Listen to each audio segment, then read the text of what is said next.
Percentage of a chance of you getting in a shark cage? Zero. Zero. There was I don't know, within the last 2 years, have you seen, there was a YouTube video of somebody in a shark cage. The shark wound up getting in the cage.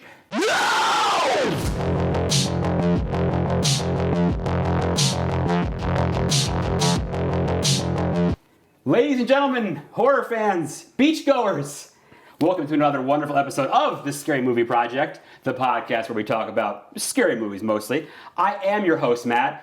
This is also the show where we always need a bigger boat. And it might look like we're in amity here, which, of course, as you know, amity means friendship. So this episode is very special. We've done Jaws before, but this is the 50th anniversary of Jaws.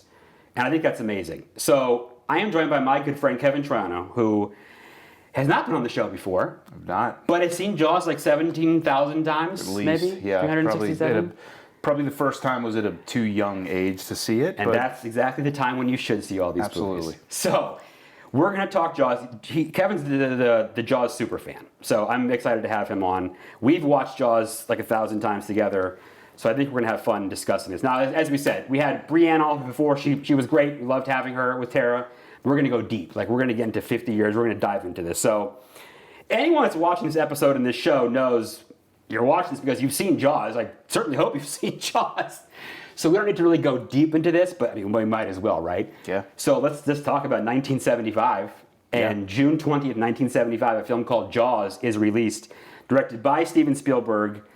I mean, this is like one of the great horror films, like great movies of all time. Yeah, no, it's, and I think you bring up the interesting question, is Jaws actually a horror movie? Because, you know, I don't know that it is. It's definitely a thriller, suspenseful movie, horror. I don't know. Regardless how you define it, Jaws defined summer blockbuster. There was no summer blockbusters before that. It was the dump movies, right? It was what, nobody was in the theaters. So this movie was released and it started that iconic like summer blockbuster. It did. And that's what's so cool. I think that that is, this is, I may be old, but 1970, I was not around for this one. I wish I had been. That would have been amazing. So there was nothing to go see in the summer. Yeah, right. There was no Memorial Day great movie or 4th of July. This started it. Yeah. Like this was the big thing, right? Yeah. This was the big thing. So, I mean, look, we all know the story of Jaws, right? And so we'll go quickly through it. So this is like Spielberg's first really big thing, right? Now, I'm assuming most people are familiar with the work of Steven Spielberg. Not to be confused with Senor Spielbergo from The Simpsons. I do remember him. For our friends at for our previous Simpsons episode. But, so, I mean, Spielberg, that opening shot, right? Yeah. That scene on the beach where it's like Pam just follows at the beach party, right? Yep. After we've seen, what's swimming underneath and everything. And then, hey, what's your name? Chrissy, we're going swimming. Yeah. He's all drunk and he's all, I'll be right there. And he's just laying on the beach and she gets in the water and just that scene is just, she's swimming. Yeah, it's crazy. And you don't know what happens to this woman. You don't, and just the point of view camera from underneath, and then, reading about, they didn't have a great way of moving her back and forth. They used ropes. They dragged her back and forth. They literally dragged her around. She was bruised up after, and it took like multiple takes, I'm sure. That was not fun. Just the opening, the score. John Williams was fantastic. Yep. It just kind of set the stage, and the next day you see Chief Brody, waking up. He's, New Yorker, kind of in a weird place. And fish out of water, no pun intended, right? Yeah, right? Right.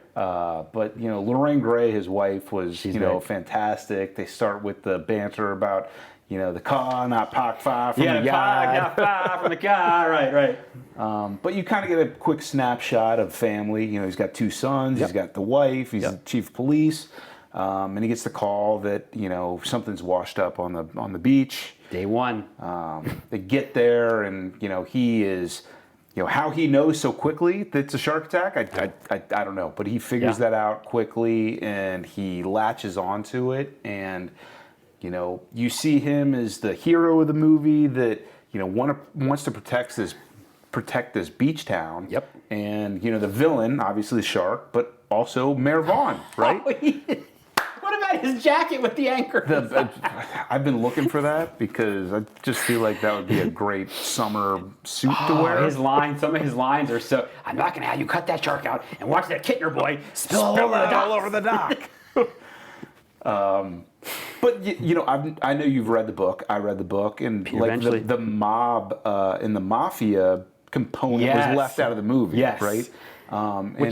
I'm okay with it. I think. Yeah, I don't think it's unnecessary for a movie. I think it is. I think the understanding, though, was the pressure that the mayor was putting onto him to keep the beaches open, not just so the town could survive, but because if the town doesn't survive, the mafia still wants their money, right? They sure do. They're going to get their money. Yeah, but there's only so much that you can fit into a feature film, and I understood that. They took that out, and the affair between Hooper and that's right. Yeah. Yes. Yeah. But you can catch like a moment of at the dinner. They're getting along so well, and they're kind of really playful. And you mean when he brought 9 bottles of wine to the dinner he wasn't invited for, and then he ate the leftovers? And he's just pouring like a giant glass of wine in there. Yeah, I mean that breathe. Oh well, never mind. Yeah, right. But I did hear the main reason why they didn't want that relationship to be in the movie is it would have destroyed the camaraderie between That's Hooper. Fair. Because you want to have that whole dynamic with the 3 dudes doing that. Yeah. Right. Oh yeah, for sure. Yeah. But so you see, he's chief of police, gets out there. I can do anything I want. I'm chief of police. He does anything I want. I'm chief of police. But he goes out to the beach. He finds her hand, just her arm with crabs all over it's so gross. it. Deputy Hendricks is throwing up in the sand. Like the pickets to build the signs with magic markers. They didn't have any signs to close the beach. They had nothing. They had nothing. No. When I was watching it again, when Brody gave the materials to Hendricks to make the signs, he said, "Let somebody else do the stenciling." What's wrong with my handwriting? What's wrong with my handwriting? Let somebody else do it. Let somebody else do it. But there were a lot of those little quips and one-liners that. Yeah, I love when he's typing on the cause of death. Shark attack. Yeah. It's like that's all we need. Bite, shark attack. That's all we need. Yeah. But just fantastic the way they did things. The mechanical shark was talked about multiple times about the reason the shark wasn't seen for so long in the movie is because of the issues they had with mechanical sharks. One of the things that I found interesting, before they even decided to do the mechanical shark angle, the filmmakers originally wanted to train 2 great white sharks. I mean, that's essentially impossible. It's impossible, right? But I would have loved to have seen them attempting to train great white sharks. I would watch that. And we don't have great white sharks in captivity, but now you're trying to train them. That would have been... But that goes to the point also I think I want to talk about where there was little known. Yeah. From 1975, what we know about sharks to now, because of this movie. That's a big thing too, right? Yeah. They said the summer after the release of Jaws, beach goership was down substantially.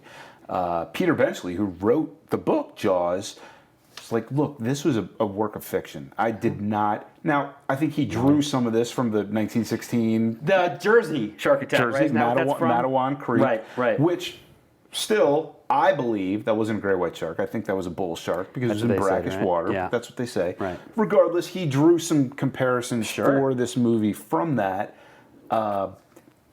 But to me and to Peter Benchley, he said, look, sharks are not the enemy, and he spent the remainder of his life working as a shark conservationist, saying, look, these are not eating machines, it's a work of fiction. But I do... That's people's opinion. Yeah, I mean, we've talked at length about what the legacy of what Jaws did to sharks. I mean, for a long time, people just killed sharks. There were... sport fishermen tournaments based on just killing sharks because they thought they were just eating machines. Yeah, and that's what he was portrayed as in the movie. This is a perfect eating machine. Right. All it does is swim and eat and make baby sharks or whatever he said. I don't know, but you know what? So anyone that knows this show knows Eli Roth is like one of my icons, and he's a big shark conservationist. He's all about that. Yep. So I have not seen it though. Sorry, Eli. Is it Finn? I guess is the documentary he did or he was in. But he's big onto that too. And yeah, these tournaments where they're skinning the sharks for the fins and tossing them back in the ocean to let them die essentially. Yeah. So that is a big thing. Yeah. I mean, that was crazy to think. I mean, I don't know that I can blame people for feeling that way. No. They didn't know any better. No, but I mean, when I saw this, I was terrified of swimming in the swimming pool. I mean, I was afraid a shark was going to, come up through the drain or from the filter. It didn't matter. You were in water. This movie had a profound effect on me in water. Up to the point now, I love the beach. I love swimming, but I don't go in up past my knees. Right. That's it. That's all we need. Yeah. I remember Rob Zombie in some piece one time saying he had gone to see Jaws.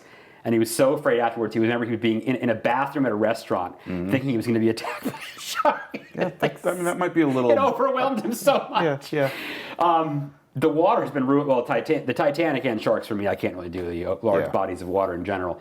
But the two great movies that have ruined things: Blair Witch Project, Ruin the Woods, and Jaws. I didn't hang out in the woods that often. Water, but those two movies are so good, but they've ruined those two places. They're not forever, but they definitely have ruined them for a certain amount of time. Yeah. But for me, there are just these moments where I watched it recently on Blu-ray, and it looks just so tremendous. It looks so good on Blu-ray. Yeah. And you see, it's kind of rough because this is like one of his first movies, but his composition is so good. Everything in the frame is perfect. Yeah. There was one scene where everyone's panicking, that one scene at the beach, and it's just a perfect shot. Yep. Where the woman stands up with her kid in her arms, and she dominates that whole right side of the frame, and the rest of it is the people panicking, and the shot just in the fills in is the helicopter flying, and it's this perfect composition of everything in the frame, chaos. Yeah. And it's so great. That opening shot where they pan across everyone at the beach, and Brody, or he's sitting there and he wants you to chum some of this, and what's in this frame, and that shark comes in. Shark comes up. And that's a great point because you were saying about how the shark, you get this idea that we don't see him later, but really they had to out of necessity. Right. But it's that idea of not seeing the villains. Yeah. Like an Alien, you see these like monster claws or things until like later you finally see the alien. Right. Blair Witch Project, you never see the witch. You never see it. And it's so scary to make up in your head what you see. And every time I watch Jaws, I swear to God the shark gets bigger. Yeah. I'm like, how could this be? Yeah. When he's eating quick on the boat, the shark is the size. He's a monster. Of there's no way there's a shark that big swimming around in the ocean somewhere. Yeah. There's no way. But it's so much. It's so great. Like you mentioned, not being able to see the shark, it was obviously not by design. Yeah. It was because of production issues, weather, the mechanical sharks didn't work. So they were forced to do this almost Hitchcockian, you don't see what's coming. And it would be really interesting to see what that movie would have looked like had it been the original vision where they used the mechanical sharks, right? Because obviously, hindsight is 2020. It worked so well. And that's what everybody talks about, is that you don't see the shark for so much of the film. And then when you do, it is just gargantuan, right? It's enormous, dude.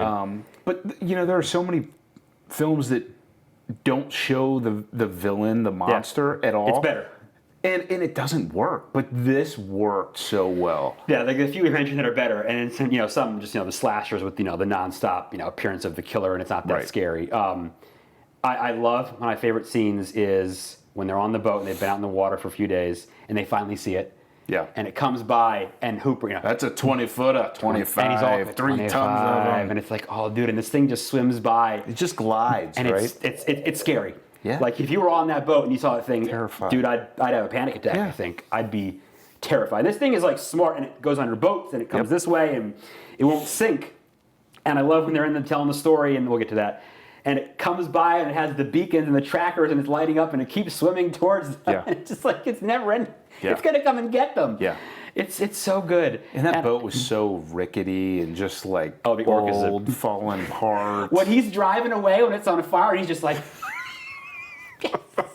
He's just like, I'm going to destroy the this boat and I don't care. Well, Quint, and I don't care. Quint is such a Awesome. phenomenal He's great. character.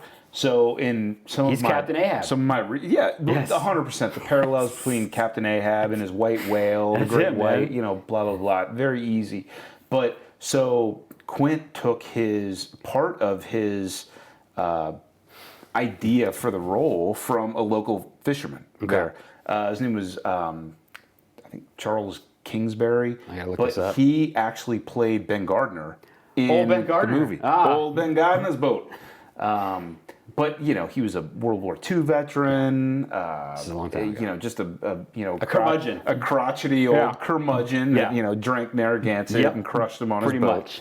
The paper cup. But he was so great in that role. The funny thing is, do you know that Robert Duvall was originally offered Chief Brody's role? I can see that. However, he actor. only wanted to He's play still Quint. like 96. He's around. He's like 96 years old. Wow, is he really? Yeah. He wanted to play Quint. That I couldn't see. I couldn't see that. No. You know who was also interested in Brody's role, which would not have worked? Charlton Heston. Can you see Charlton Heston? No. Heston would have to be Quint. He was just way too dynamic and he would just, have to be Quint to if be a they- small town No. Amity police That chief. wouldn't work. No, that wouldn't work. I love the scene in the town hall when they're talking about it and the nails on the chalkboard. Yes. And he explains the whole story. Y'all know what I do for a living. Know what I do. Find him for 3, catch him and kill him and give you the whole thing for 10. Yeah. And I love at the end when he walks out, and I love his crony. The guy just, So I know you've talked about him before. I've got it. I love the guy. I've got it. His name in the movie is Salvatore. Really? Although it's never spoken No, I in don't the think it's in the movie. credits either. I mean, maybe it's in the credits. I don't know. The actor's name is Herschel West.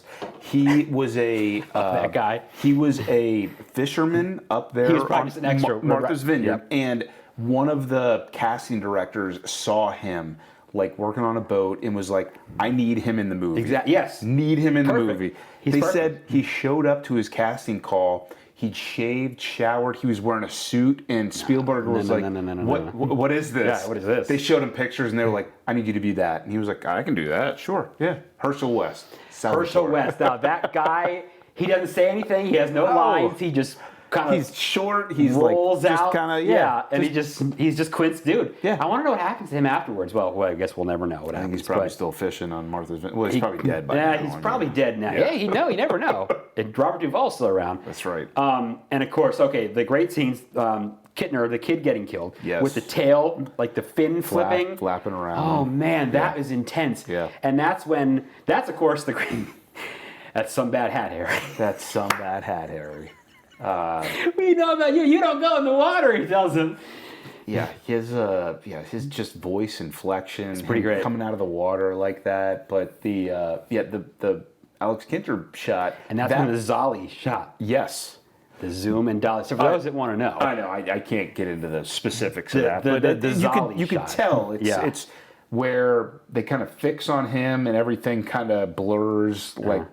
They do away. it in Goodfellas. Yeah. Do it in Goodfellas, Yeah. and they do it in Vertigo. And so all it is essentially it's perspective, and it's either moving something in or pulling something out, vice versa. Right. And you go either way with it. So it looks like it's this. Your perspective stays the same size, but your background or your foreground changes. Gotcha. And it gives this crazy look. Remember in Goodfellas, it's the scene right before he calls when they're having dinner or breakfast in the diner. It's that Zolly shot on him, Right. and then in Vertigo they use it as well. It's perfect. Yeah. It's such a great shot. It's not easy to do because you've got to be really focused, pull, and you got to be calculated about it. But anyway, and that's the scene, and the little boy goes in the water. Ooh, man. Just that a is couple rough. minutes longer, Mom. Fine, show the me your dog- fingers. They're pruning up, Alex. The dog Kinter. gets eaten, right? We assume? Pippet? Yeah, Pippet. Pippet. Pippet I gets don't eaten. need to see the dog get eaten. We don't need to see that. So I'm glad they don't show that. No, but the Alex Kinter shot, that was another one that they had plans to. They were using a dummy and the mechanical sharks, and they said, I actually found some old YouTube footage of it. And Oh, nice.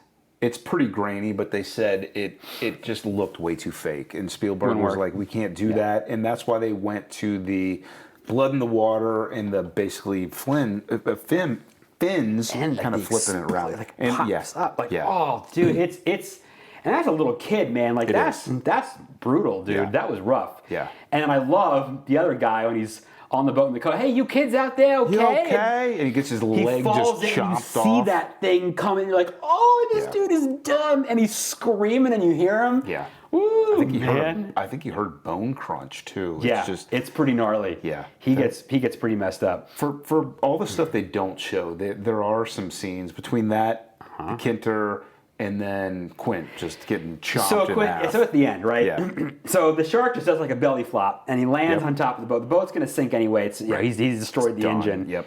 But you see it starting to sink, and Brody's inside the wheelhouse or whatever. He's okay. Yep. Then Quint's starting to slide down, and he kind of grabs him, and he tries, and that's like that scene is like. Yeah. You feel bad. Like you know it's like the fate he's gonna meet, but you really don't want him to. Yep.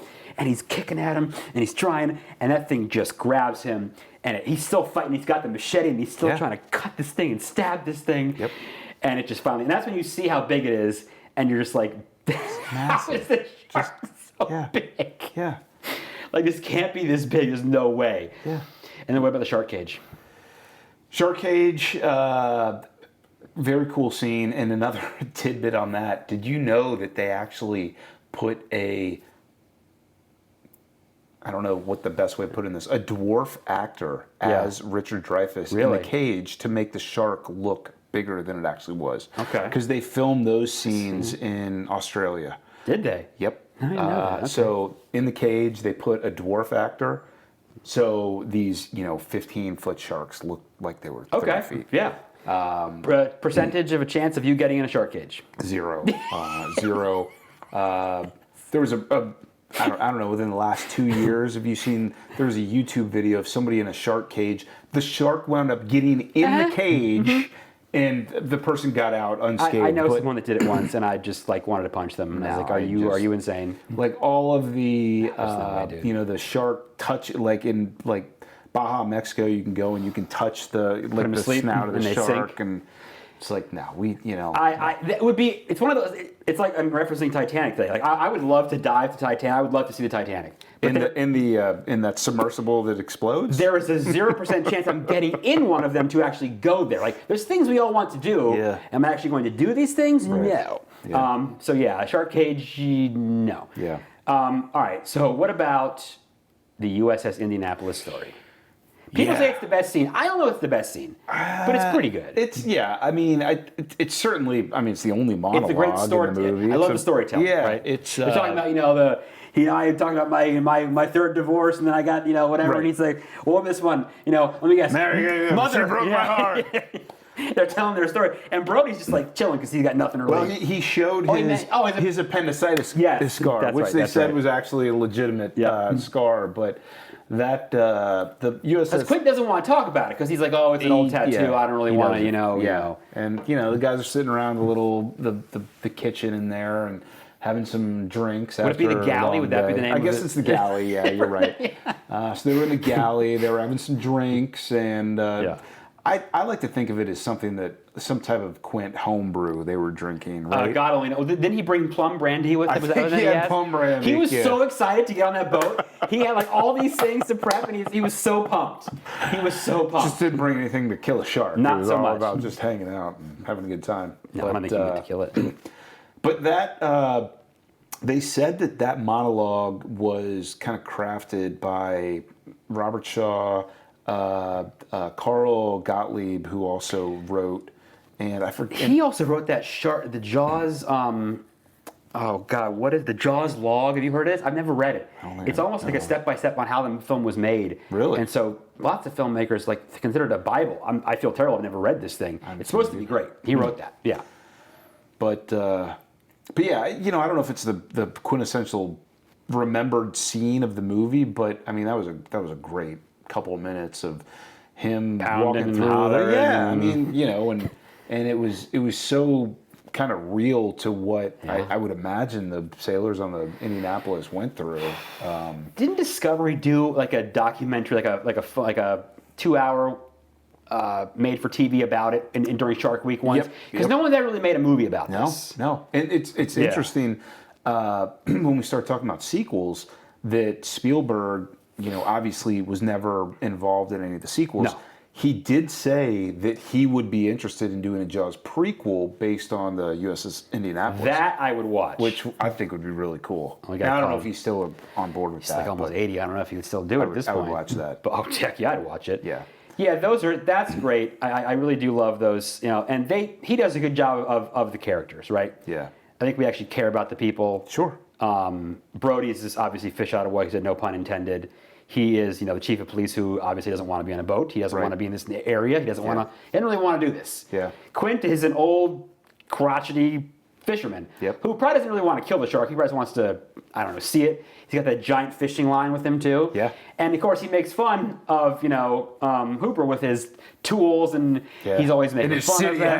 hands, counting money all your life. And I love, Quick crushes the beer can and he crushes the cup of the water. styrofoam cup.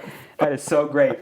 Hooper drives the boat chief. Hooper drives the boat chief. And so they don't really get along. But then as we get into like the shark stuff, the two of them do get along because they both are trying to do the same They thing. understand, yeah. And they actually get along better than than Chief. Yeah. But and then of course he smashes the radio. That's great. That's just great. He's like, I'm going all in. And he destroys the engine of the boat. He does not care. Yeah, he doesn't care. No. And you know what?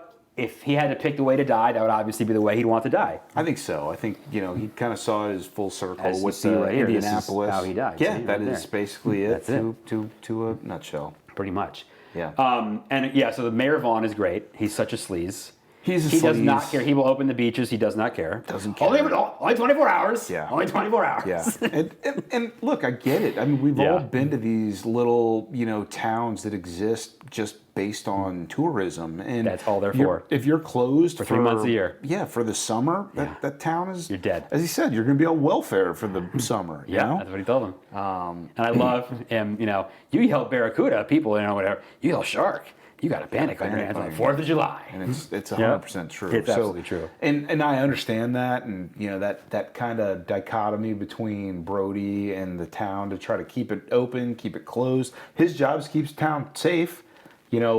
Vaughn is there to try to make money. I And understand I love it. his cronies that come on the ship with them, and they're like, Yes. he has like a doctor. Well, it appears it might have been in some sort of boating mishap. Or Yeah, no, that was the medical examiner from the initial scene. He's like medical examiner. Yeah, and he's like, well, I was incorrect about that. Yeah. And Brody was like, well, I'm just going by what I was told. And he goes, well, I've decided that Yeah. it was actually a boating Now accident. that I think about this, Yeah. and of course they rip open the shark and they find Yeah. a license plate.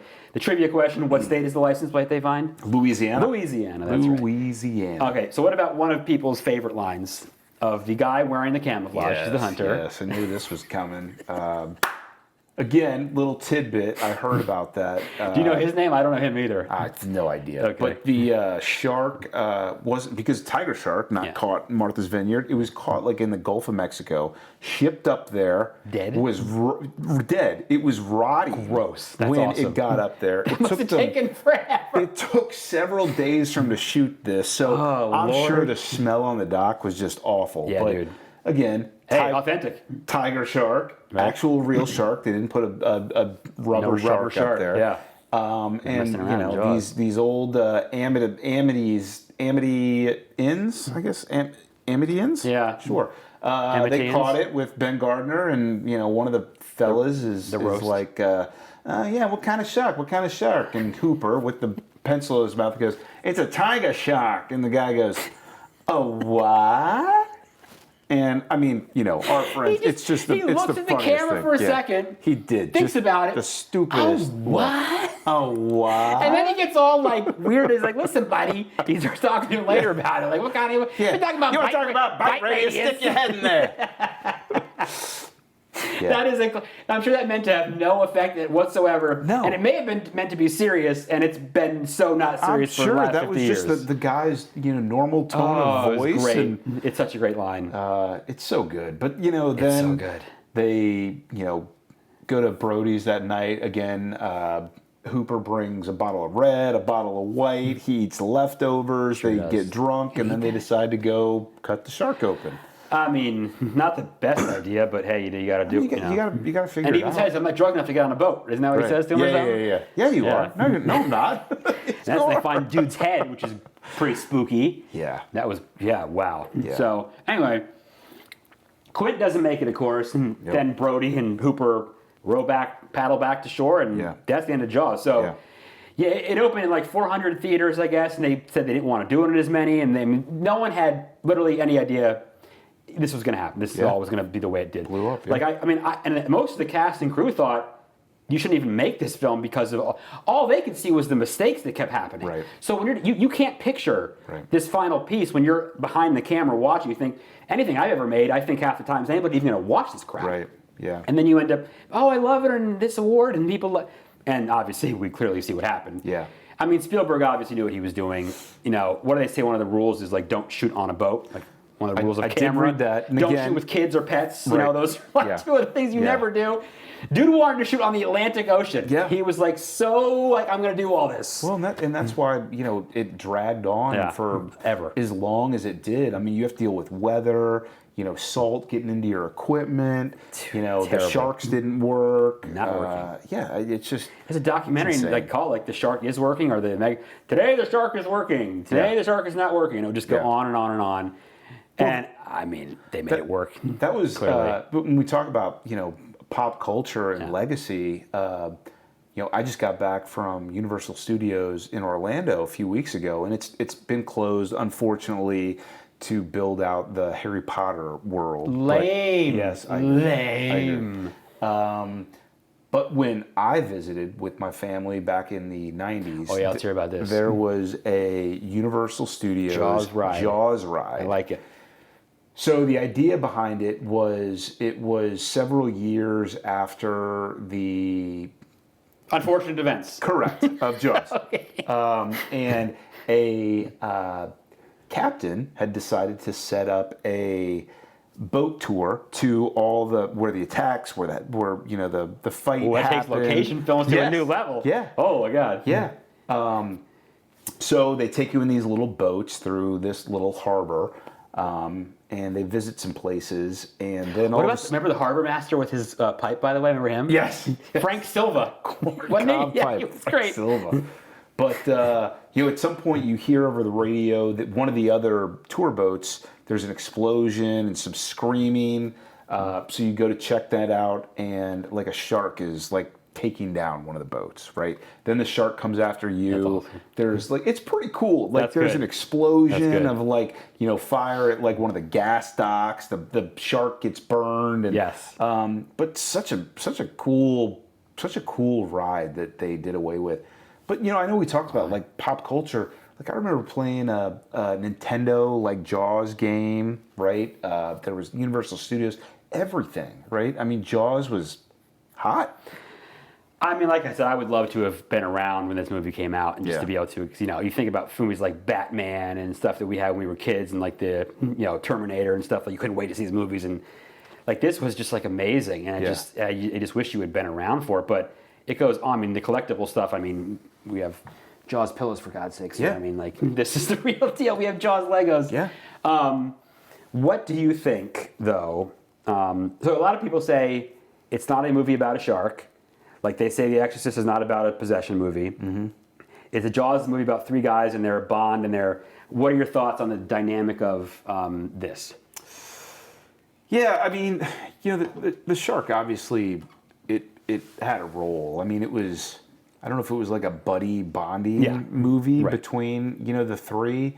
I mean, the shark played a pivotal role in it. So, I go back to what we talked about at the opening of whether this is a horror movie. Right. I wouldn't say it's a horror movie. And I don't know that I'd say it's like a buddy comedy. I think it's like a suspense thriller. But the character development was so important in this movie, right? There are so many true horror movies now that there is no character development. No, right? none. Teenagers get naked, get killed. Yeah. That's it. Yeah. 90 minutes later, thank you very much. Right.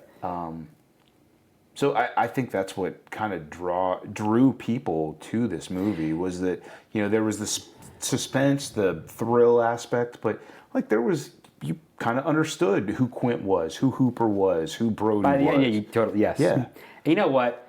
And talk about like a slasher. Dude, sharks are real, and they attack people, and they eat people. Yes. It's happened many, many times. Yeah. And I think that has to be why this is so scary, because Yeah, maybe that's. If you look at any list of best horror films of all time, Jaws is probably top 3. Yeah. It's going to be in the top 3 most likely. Yep. And like you said, isn't even a horror film. Like that's what's so crazy about it. This movie was rated PG. Yeah. Right? And that's it would not be rated PG today. Oh, no. I can't imagine it would be. No. I find it hard to believe. But yeah, it's because this is a real thing. Right. There is a shark in the ocean right now swimming around somewhere and it might eat somebody. Right. And that is like for real. And they took like a primal fear It could happen. and they made it real. Like they put it in a movie. It's not a killer clown from outer space. No, right? that's a good one. Yeah. Yeah. But yeah, this is real. This really happened. Yeah. I was thinking about this, like, what a great couple span of years. 1973, you had Exorcist. Yeah. 1974, you had Texas Chainsaw Massacre. And then 75, you had Jaws. Yep. And you got to 78, you had Halloween. You had these great movies that all came out. Murderer's Row. Oh my God, right? Yeah. So, yeah, I think usually it's like a top 5 or top 3 film for sure in there. Yeah. And I've never seen it on a screen. I've seen plenty of my old favorites, but I've never gotten to go to a showing. I haven't either. I've seen all Okay. these places, and I'm sure they'll start popping up over the next month with the Oh, yeah, anniversary all coming summer. up. But where they do them in a pool or like in a lake, I couldn't do it. I couldn't do it. We have a community pool just down the road. Nah, dude. It's clear. It I freaked know me there's out. no sharks in there, but there is no way I'm watching this sitting I in the couldn't do it water. either. I couldn't do it either. I couldn't do it. No, more power to you if you want to do that. I think it's a great idea. Yeah. I would never do it. Yeah. I would never do it. So when we talk about like sequels, thoughts man. on sequels. So I'll go real easy. I have a lot of thoughts. Jaws 2 was okay. was decent, right? It was decent. It still had the main cast, right? Roy Scheider's still in it. Yeah. Lorraine Gray is in it. And it kind of follows. It's 4 years later. I understand some of it, but it does get a little bit. But I mean, 3 and 4, and I'll talk about that in a minute. man. But geez, 3 and 4. 3 and 4. So I've only seen 2 like once or twice, but 3 and 4, Yeah. I used to watch 3 all the time when I was a kid. And we'd rent it. And it Yeah. was with Dennis Quaid. Dennis Quaid And it was 3D. He was Mike Brody. Yep. Yep. And everything happens in that underground. They have the lagoons and the tunnels and just a fake shark And the shark like coming. coming through the glass. Was Louis at Gossett the Jr. end. in this movie, right? Wasn't he? Louis Gossett Yep. Jr. was like And he it was crashes the in, and it's so bad. Yeah. But I used to watch it all the time. Really? And then Jaws: The Revenge. Jaws the Revenge. The only thing I can say about that, the best part of Jaws the Revenge when it ended. was Michael Caine and Mario Van Peebles, right? I mean, Michael Caine, quintessential like actors. I mean, he's fantastic, Yeah, right? he's Alfred from the Dark Knight trilogy. No, in this, he was Hoagie. Yeah. He loved Ellen Brody, and he flew like a seaplane. Yes, he did. Yes. How they got him to do this, I'll never know. I don't either. But wasn't there a great scene overhead of the guy falling off the boat into the shark's mouth? Though that was tremendous. That was great. I mean, I'll watch that any day. Yeah. Okay, so sequels notwithstanding, that was about 30 seconds. We don't need to get into that. Yeah. This is a movie like for me, like Exorcist. I don't need, nor should you even consider. A remake You don't ever? No. Don't touch it. No. And again, like Exorcist, I don't need any other, quite frankly, shark movies. Right. This is it. Yeah. This is it. I don't need any more. The problem Now, with I've seen more, the but problem with a remake would be the desire to use CGI and just way too much gore. Probably. It's like what made Jaws there's just great no reason, dude. was just Don't be like Psycho and make it shot-for-shot remake Yeah. like they did, which is terrible. And something like that would just be, there is no reason. No. And I think a part of it is because of Spielberg. Yeah. I don't think anyone wants to mess with that. Yeah. This dude is like one of the great filmmakers of all time. Yeah. You don't need to mess with what he made. There's Yeah. no need to do this. But back then he was a nothing when he nothing. when he I mean, took now this. he Yeah, tried to no, do it now. I know, Yeah. but I mean, it's Obviously. just Yeah. So what about, all right, so other shark movies though? You seen Open Water? I have. So That was good. I kind of went through That was good. my list in my head. That was terrifying. Do you imagine that? Open Water, so fantastic premise. The fact that it was loosely based on, real events. Yeah. Not like Blair Witch Project, but actual real Could events. could you really just leave people behind like that? Yeah, I mean, I don't know how much you travel abroad, but I mean, if you go on some of these, I don't go on scuba diving. well, but I mean, if you go on some of these non-sanctioned That's like true. adventures, whether you're hiking up a volcano or going scuba diving, I mean, it's only based on how good this outfit that you're true. going on. So yeah, I think it's completely reasonable that could happen. man. And I mean, just the the terror of that, and just from that movie, like they did such a good job. I mean, they used real sharks. Yeah, I mean, they were not using amateur. You could see the tails and dorsal fins bumping up next to them. They didn't show a lot, but just the unknown was terrifying too. Open Water was really good. I liked it. They make a sequel to that movie? I think they did. I don't think I ever saw it. How many times are you gonna, get people left, behind for something like that? That movie was freaky, dude. That was terrible. One of the better ones that I think I've seen is The Shallows. I have not seen that. No, I have not seen The Shallows. I mean, Blake Lively's in it, so that helps. Great reason to watch. I agree. But it's well done. There is some CGI that makes it. Is that where she's like stuck on like a raft or something? She's stuck on like a rock. Yeah. She was surfing. Okay. The tide's coming in. She has a bite or whatever, and the shark is just circling. But that's a pretty good one. I still remember, was it Deep Blue Sea? Oh. I don't know. Sam Jackson. Say a little Jackson. What we got to do. Shark ate it. Didn't you see my movie, Deep Blue Sea? Yeah.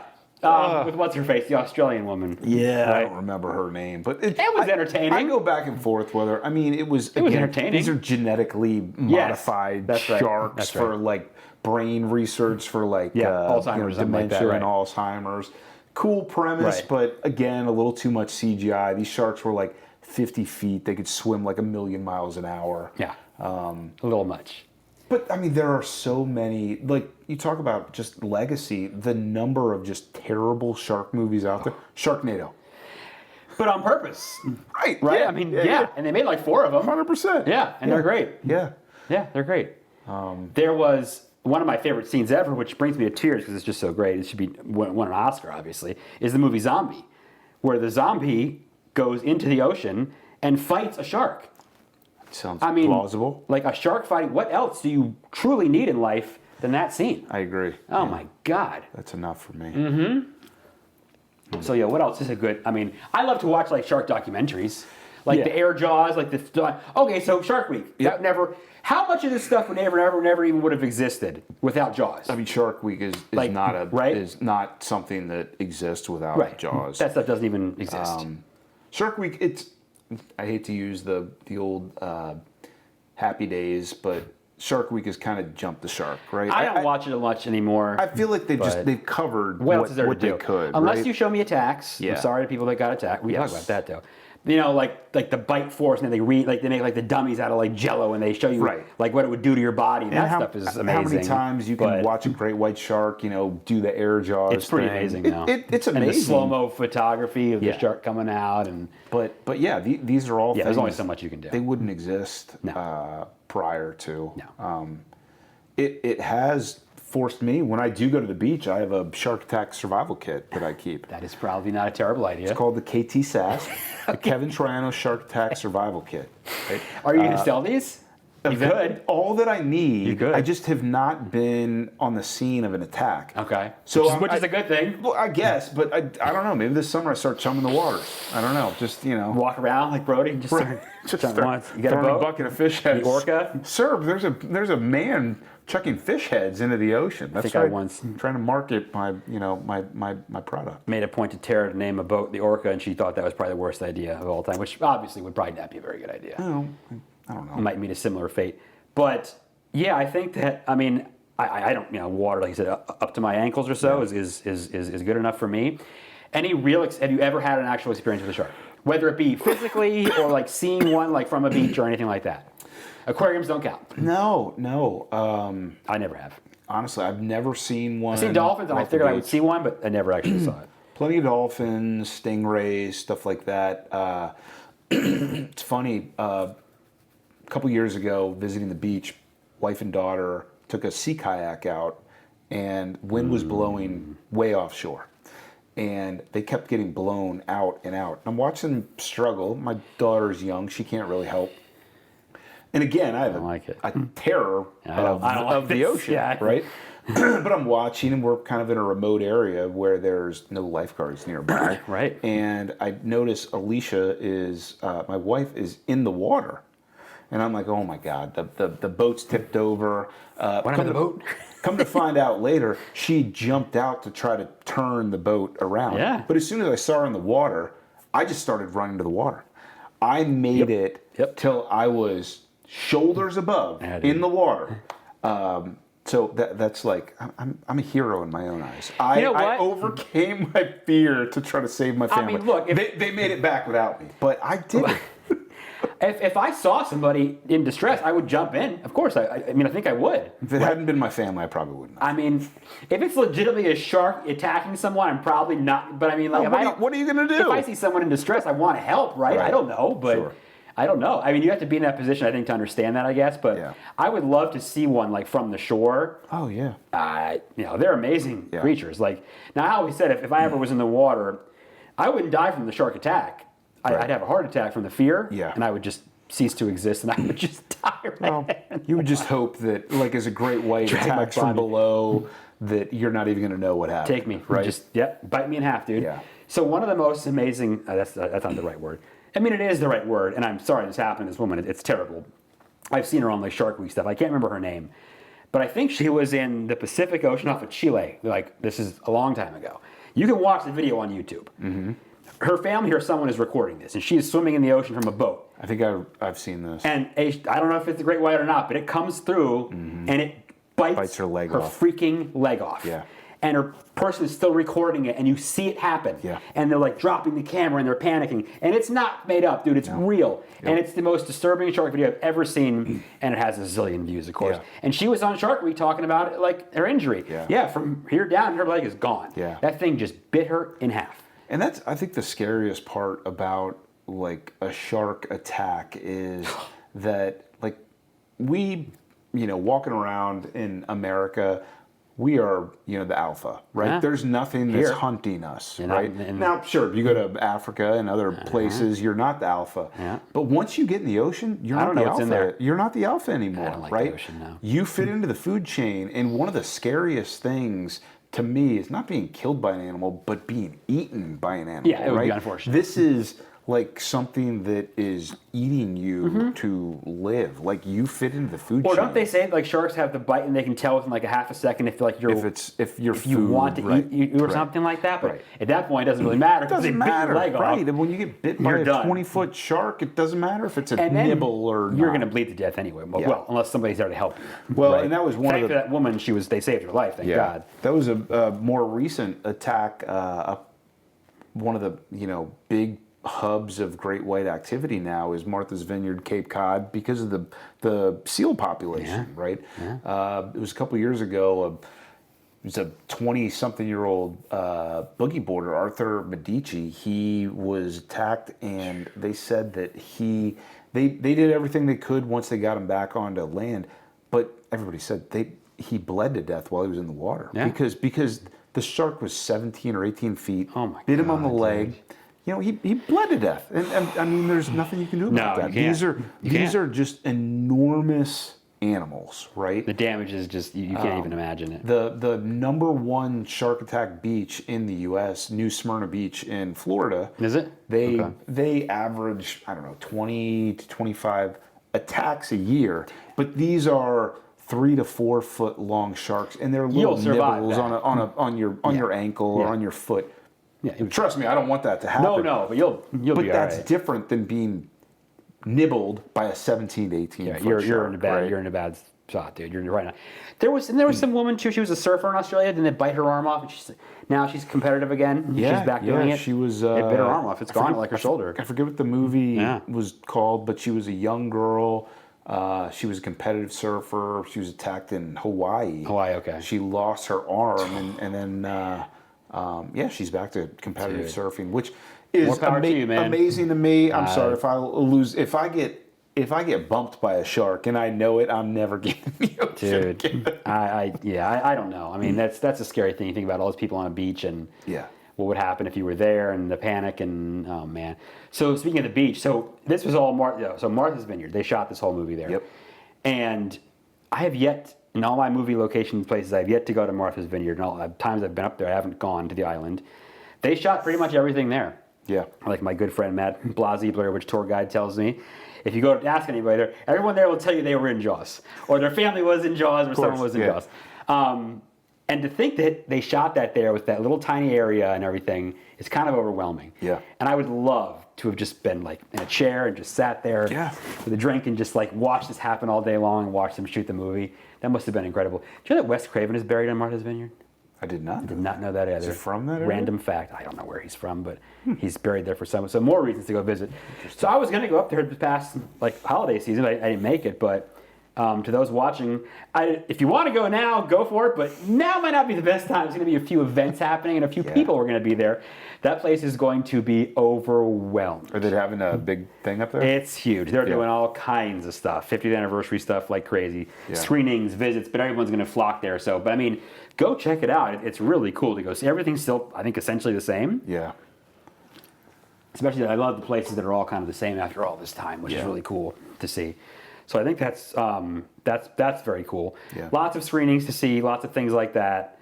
What about like legacy? So look at Steven Spielberg, right? He goes on to make some of the great movies of all time, right? Yeah. Richard Dreyfuss is an incredible actor. Mm-hmm. Robert Shaw has done a lot of stuff that people don't really know about. Roy Scheider. So Roy Scheider's passed away, and so has Robert Shaw. Yep. Spielberg's still around, obviously. Dreyfuss still around, and Lorraine Gary's still around. She's still around, yep. Who else from that? That was really the cast. That's pretty much it. That was the main cast. I think, the others, you have like Deputy Hendricks. I don't even know. Yeah, I think he might still be around. I think he's still around. But yeah, the boys, they changed throughout the movies. I don't know that even matters. But yeah, I mean, the principals. Yeah. And no one knew who any of these folks really were. No. No. It's kind of amazing that they did did this. It is funny. They said Roy Scheider had just come off doing The French Connection. And he was in French Connection. That is true. But they were concerned that because he was a tough guy in French Connection. Good movie. They were like, he might not fit in here, but I still think he would have been better than Charlton Heston. I don't think Heston. I mean, I love Charlton Heston, but that doesn't seem like he's... Can you imagine him? He would be like, the shark has... That's made of people, That wouldn't have... I don't think that would have gone so well. This movie is really tremendous. Yeah. And I think it's so much collectible. I mean, look at the stuff we have, all the collectible stuff. It is a huge collectible industry. Any Monster Mania show I go to, there's just so much Jaws stuff. Yeah. It's incredible. I was fortunate once to do a shoot with Richard Dreyfuss years ago. Wow. I did sound with a friend on it. I think it was with Tara. And I had to do everything in my power to not start quoting him. I had to keep my mouth shut. Yeah. At the end, finally, I shook his hand and just said, I love Jaws. And thank you very much. He was a really good dude. But I think about the spoofs too of the pop culture, like the Star Wars spoof from from Saturday Night Live. He goes, I'm Richard Dreyfuss. I was in Jaws. And all the spoofs over time.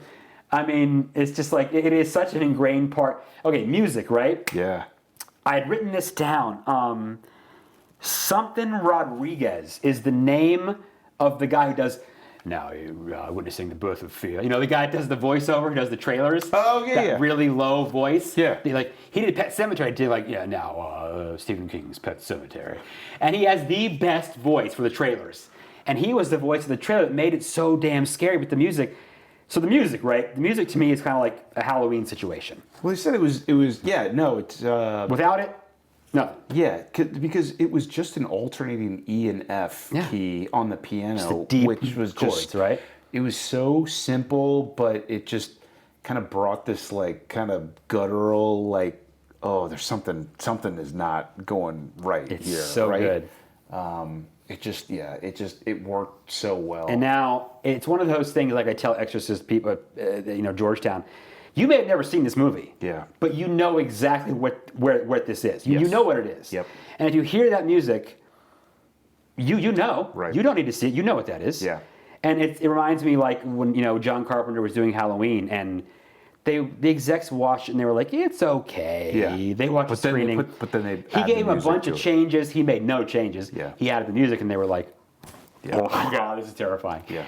So without that, score is just so huge.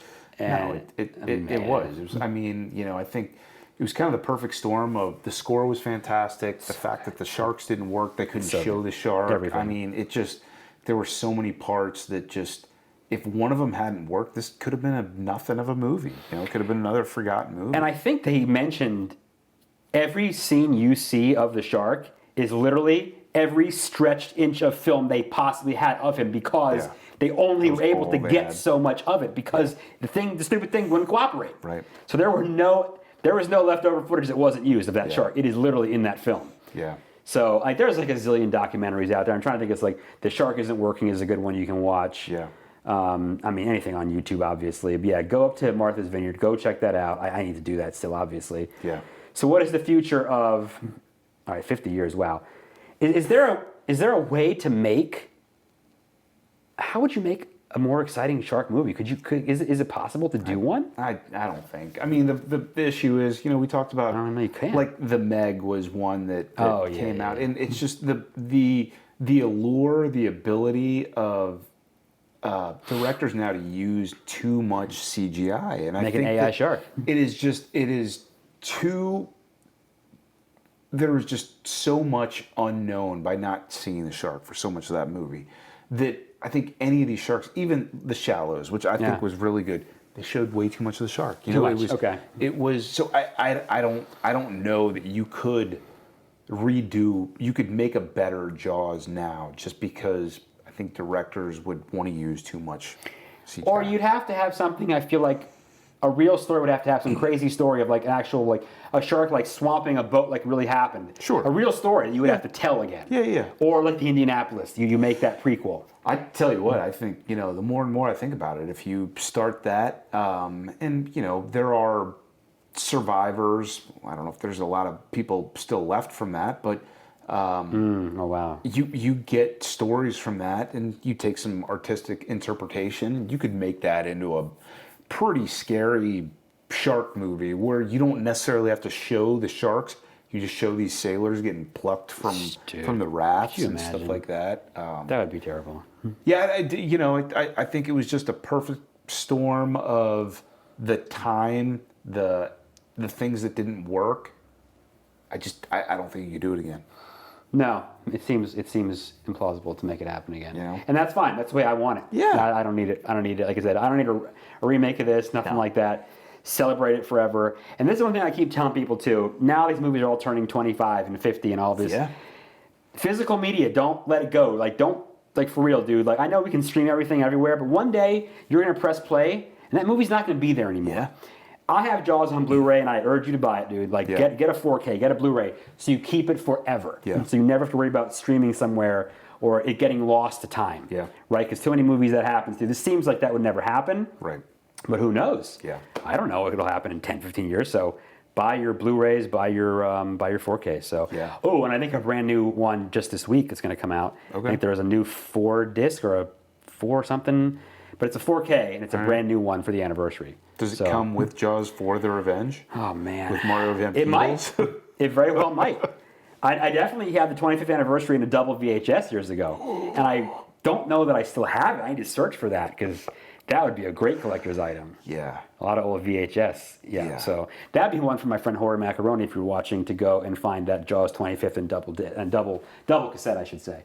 So I think we've talked about all we can or we could talk about Jaws forever. Yeah, but I love Jaws. Thank you for joining me, sir, on this. This is a lot of fun. Thanks for having me. If people want to find out more about your infinite Jaws knowledge, how can they do so? I don't know. You can hit me up at my Instagram. The Instagram. Yeah, I don't even, shoot, I probably should have known what my handle is. I don't even check my Instagram. But if you really want to know. Now you will, though. Yeah, you could just email me, kptroiano@hotmail.com. I have the last Hotmail address that anybody uses. I use it specifically for Jaws-related media, so that's basically it. We'll link to that for you, everybody, to watch. That's right. So everyone knows, of course, us, if you want to talk more, Jaws sequels, I'm happy to discuss them, even though they're not very good. We'll bring Tara on, because she loves, sequels, like especially like Children of the Corn sequels, things like that. So we'll talk more about that if you guys want. Email us at thescarymovieproject@gmail.com if you guys want to talk about that. You guys know we're on Instagram all the time, at The Scary Movie Project. Some activity on Facebook, but we like Instagram the most. So Tell me your Jaws stories. Tell me if you like it. Do you love it? Do you hate it? Nobody hates Jaws, of course. Everyone loves Jaws. What should we do more about? Should we go visit? Should we do a live episode in Amity? We should probably. Anyway, enjoy this summer and 50th anniversary of Jaws. Go watch it a couple times. Watch it in one of these bays or these pools or whatever they do if you're not afraid of water like we are. We will not be there to join you guys. No. But Chum the water. Chum the water. But until then, remember, Hoopa drives the boat, Chief. That's right. The Scary Movie Project podcast. Learn more at thescarymovieproject.com.